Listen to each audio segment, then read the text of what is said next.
Let me begin by telling you a story. It's a story of the way I grew up and the person it's made me. When I was in first grade, on March 11th, I was diagnosed with type 1 diabetes. My classmates and I were too little to completely understand what it meant, so everything seemed fine. It was no big deal. It wasn't until I was in the 5th grade that my life changed forever. There was a fire in my house due to a faulty electrical socket in the basement. It sparked up and caught fire to some of the boxes we stored Christmas lights in, and began to spread rapidly. All I know is that the basement was completely destroyed and the rest of the house was tarnished due to smoke damage. The news of the fire and how we had moved to a condo spread through the school like a virus. The reason I tell these parts of the story to you is because since I was already technically a defective child, people began to start rumors saying that I started it. Names, taunts, and labels began to fly at me like a swarm of bees. They didn't sting my body, but instead my heart and mind and soul. Being called a problem made me start thinking that I wasn't worth living on this planet and that no one would ever be dumb enough to love me. I felt worthless. My closest friends began to stray away from me because they didn't want to be associated with the defect. That was me.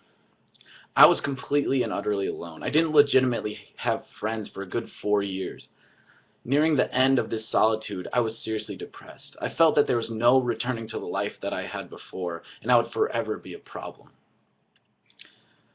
But I found faith, and God saved me and turned my life around by finding people that didn't care about my past. But this complete 180 of one's life doesn't happen to most kids that experience bullying. It is far too often that kids are completely exiled to the point where they feel they have no choice but suicide.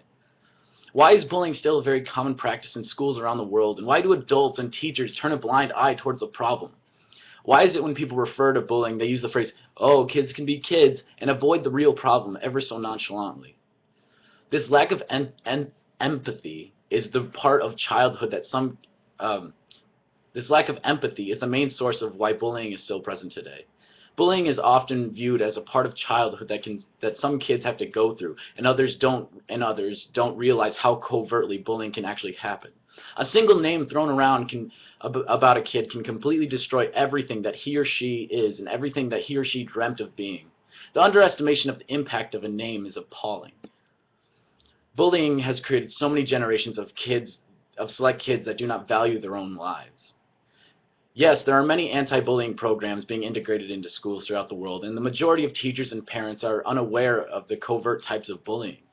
Some kids are picked on and beat up for being different in a public setting, but in the technological era of the 21st century, a whole new type of bullying has arisen: cyberbullying. This is a type of bullying that brings a whole new level of spite and hatred to it. When people can anonymously post whatever they want, they have no fear. Without a face-to-face interaction, bullies can create websites, groups, blogs, anything that can completely tear apart a person's self-value and image. But since these things are anonymous, they often go unnoticed. Another common misconception is that bullying only happens to kids. Numerous articles and essays have been written about bullying in the workplace, normally from higher-level management to lower-level workers. The most prominent example is the bullying of nurses in hospitals by doctors. The reason being is that doctors go through roughly 4 more years of education to get the title of doctor, and they feel that nurses are the peons as opposed to co-workers. They seldom value all the work that they accomplish and all the effort they put into each and every patient. Awareness of the atrocity that is bullying is growing, but its growth is at a much slower rate than it should be. Some organizations like Let's Be Friends and the To This Day Project are making huge strides in the awareness of the effects of bullying and are trying to prevent it from happening in future generations. The Let's Be Friends project is simply trying to show kids at an early age that everyone has value and worth. The To This Day project is inspired by Shane Coyson's poem, To This Day, and the animated video with his reciting of the poem has recently gone viral on the internet. It's showing the value in every person, and through the 3 examples in Coyson's poem, how much these labels that are given through bullying affected how these people grew up. People don't seem to realize how often bullying happens on the playground, in the workplace, and even the internet. This apathy that is so common in our culture needs to end, and an understanding of the value of each other's lives needs to be taught at a much earlier age, instead of just waiting for kids to get over it. The old saying goes, "Sticks and stones may break my bones, but words will never hurt me."